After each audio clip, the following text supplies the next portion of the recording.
Christ Triumphant, April 7th, Daily Devotional by Ellen G. White. God's protective cloud in the desert. Because there were no graves in Egypt, hast thou taken us away to die in the wilderness? Wherefore hast thou dealt thus with us? Exodus chapter 14, verse 11. There is a lesson of the greatest importance for us in the experience of the children of Israel as they left Egypt. More than 1 million people had been led out of the right course, as many of them thought, into a valley hemmed in by mountains. Before them lay the Red Sea, and behind them, following fast after in pursuit, was Pharaoh's host. In the beginning of their march, the children of Israel had been guided by a cloud. Ignorant and superstitious because of their long years of bondage in a land of superstition, the people looked upon this cloud with wonder. Some regarded it with fear, while others declared that it was a favorable omen. As the people were encamped beside the sea, they saw in the distance the flashing armor and moving chariots of Pharaoh's hosts. Terror filled their hearts.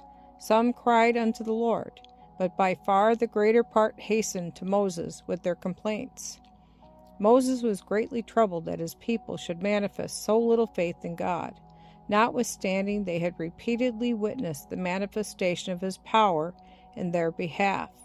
True, there was no possibility of deliverance unless God himself should interpose for their release.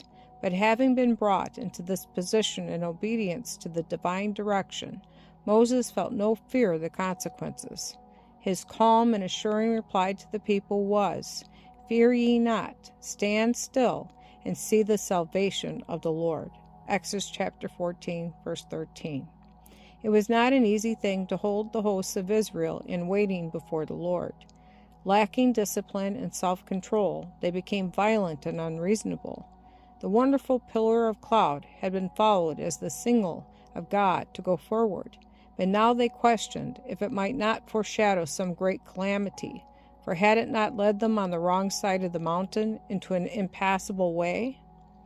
But now as the Egyptian host approached them, expecting to make them an easy prey, the cloudy column arose majestically, passed over the Israelites, and descended between them and the armies of Egypt. A wall of darkness interposed between the pursued and their pursuers. The Egyptians could no longer discern the camp of the Hebrews and were forced to halt. But as the darkness of night deepened, the wall of cloud became a great light to the Hebrews, flooding the entire encampment with the radiance of day. That which had been a terror to the people had become their protection.